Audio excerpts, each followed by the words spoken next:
And finally, the element that seals their fate.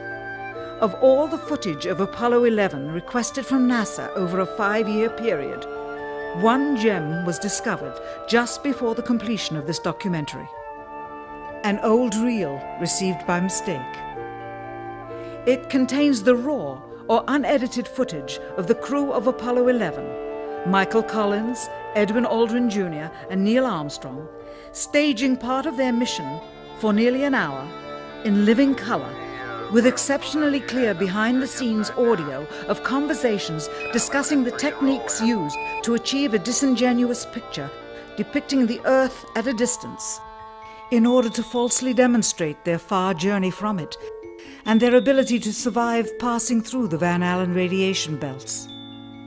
It cannot be misconstrued that this staging was done for some other reason prior to the mission, for the reel itself is slated and dated July 18th, 19th and 20th, 1969, the very days of the mission when they were said to be approaching and achieving lunar orbit. Furthermore, it is apparent they are in genuine zero gravity aboard the actual spacecraft, necessary to convince the mass media of their authenticity, just not any further than Earth orbit, as you will see. In this never-before-seen or heard footage, not only is the radio conversation between the astronauts and Houston Control audible, there is a secondary, private conversation taking place between the crew and a third confidential party, prompting the astronauts with what to say, when to speak, and how to effectively manipulate the camera to achieve the desired misleading effect. NASA claims that the Houston transmissions were the only ones taking place with the astronauts. Listen now as Houston Control initiates a conversation with the crew, only to find them too preoccupied with the behind-the-scenes trickery to respond. Moments pass and the oversight is picked up on by the clandestine third party, who quickly prompts them with talk. Immediately, Neil Armstrong speaks. Oh, Apollo 11, Houston, Goldstone says that the TV looks great. Over.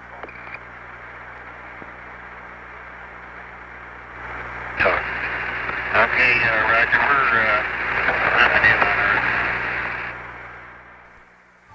Again, the illusion they are attempting to create is the Earth at a distance to demonstrate their far journey from it and their ability to survive passing through the Van Allen radiation belts. Understand, too, that only about 20 seconds of this raw footage was ever broadcast to the public, and these conversations discussing their deception were believed to be private. Until now. Here they discuss that these television transmissions were in fact not broadcast live as everyone believed. They were first screened and edited for playback later.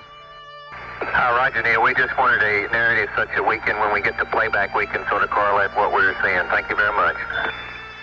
Here they discuss the fact that they have turned out the lights and have blocked out sunlight from entering the spacecraft through the other windows, as to not cause any reflected light to fall onto the spacecraft's wall in the foreground. Okay, very good. Well, we shut out the sun coming in some of the other windows into the spacecraft, so it's looking through the number one window, and there isn't any reflected light.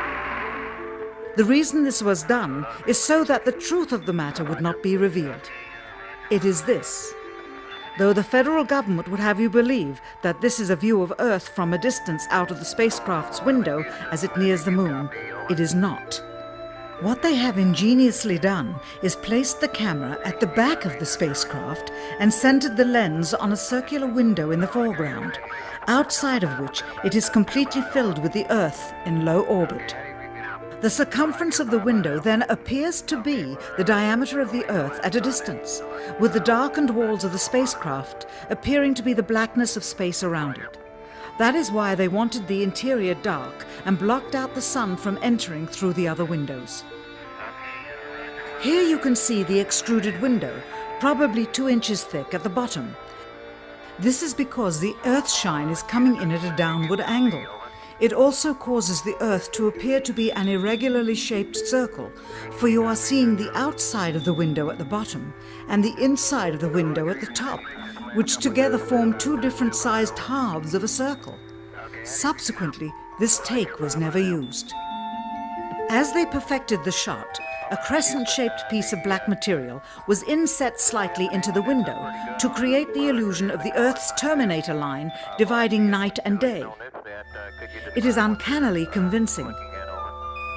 During this segment, intended to be edited and played back later for the worldwide television audience, dated July 18th, 1969, Neil Armstrong condemns himself as he states that he is 130,000 miles out, or halfway to the moon, as the NASA flight log also states on this date, when he is in reality in low Earth orbit of a few hundred miles. Roger, Houston, Apollo 11.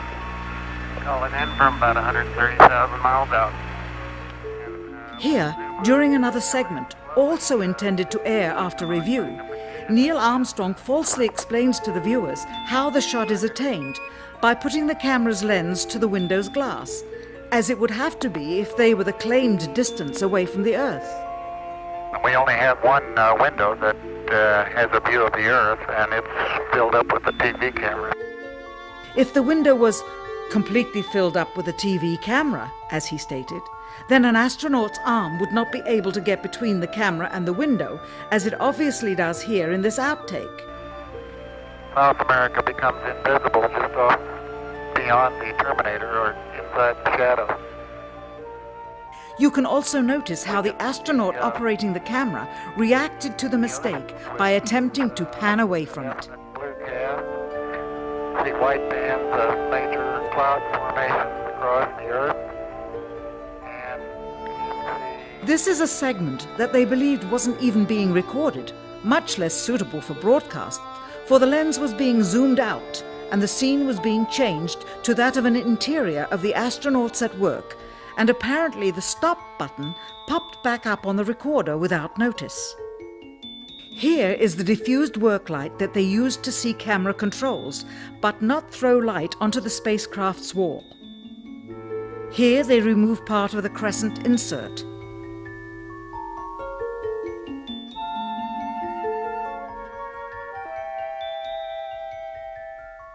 Finally, the iris is opened up and you can see the real location of the camera and the very bright and near Earth out the window. Here is the slate for the 19th of July, and the same shot of trickery on the 19th of July, and then the 20th, and the same misleading shot on the 20th. Later that evening, they were said to be walking on the moon. How can this be when they were in Earth orbit only 9 hours earlier, and the moon is some 3 days' journey away? Furthermore, if they genuinely went to the moon, why would they be faking any part of it? Why this trickery with the window? By faking being halfway to the moon, it becomes apparent that they did so because they could not even go halfway.